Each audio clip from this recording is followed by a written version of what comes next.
Now I'm going to be working on row 8 of the llama's body. You want to make 10 single crochet in each leg. At the end of row 8, you should have 40 stitches.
Rows 9 through 12 are all worked in the same way, just single crochet around for these rows.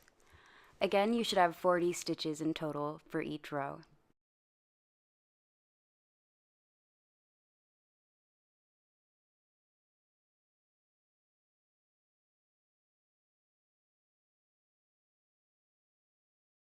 In row 13, you want to make 6 single crochet, and then you're going to do a repeat.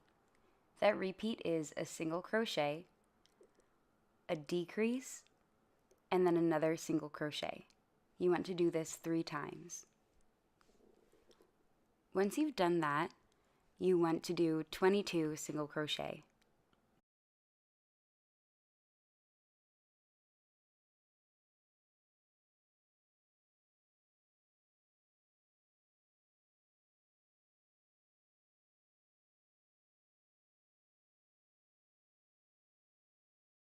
Row 14 starts with 6 single crochet. Then you're going to do a repeat of a decrease and a single crochet, and you're going to do that 3 times. Then you want to do 22 single crochet. You should have a total of 34 stitches at the end of the row.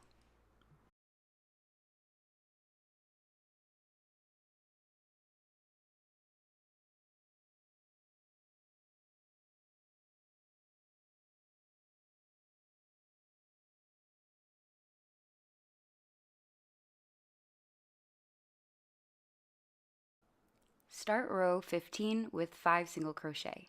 Then do a repeat of a decrease and a single crochet 3 times.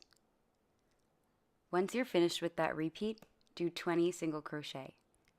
You should have a total of 31 stitches when you're all done with the row.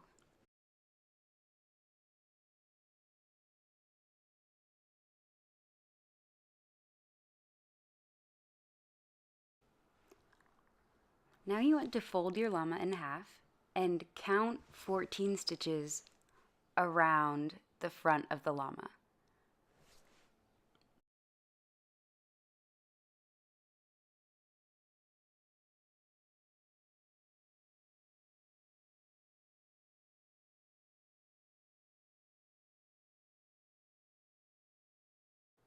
Line up the stitch that you're currently working in with the 14th stitch. Now you're going to work into that 14th stitch by making a slip stitch. This will be row 16 of the llama.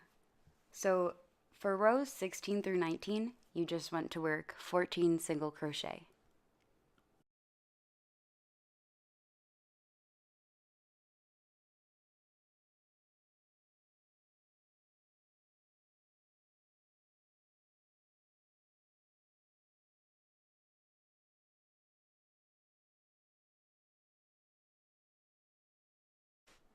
In row 20, you want to decrease and do 5 single crochet 2 times.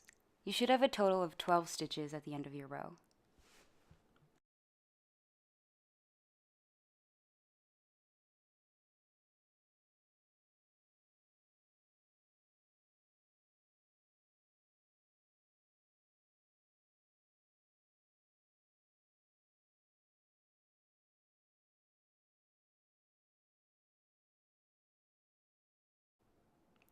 Rows 21 through 23 are worked the same way. You want to do 12 single crochet in each row. Start stuffing the neck and legs of your llama. I used tweezers to get into the tinier spots. You can keep stuffing until the llama feels firm but still kind of squishy. Now I'm going to work on row 24. This is just 6 decreases around the row, so you want to have 6 stitches at the end. Finish off the llama's head and weave in any loose ends.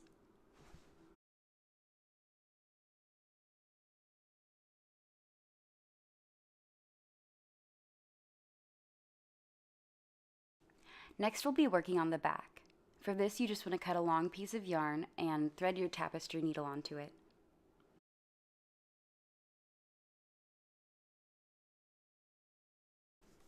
Leave a long tail and weave your needle through the corresponding stitches on either side.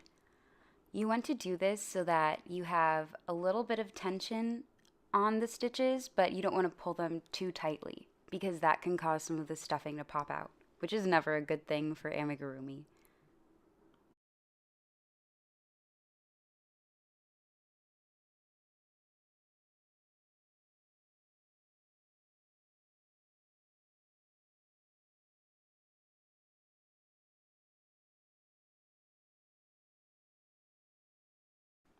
The back of my llama was a little flat, so I added a little bit more stuffing to it.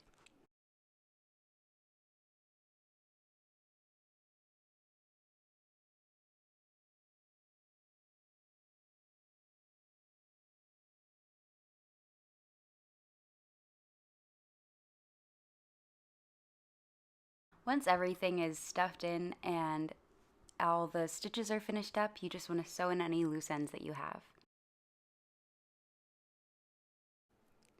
Your llama should look like this when you're finished.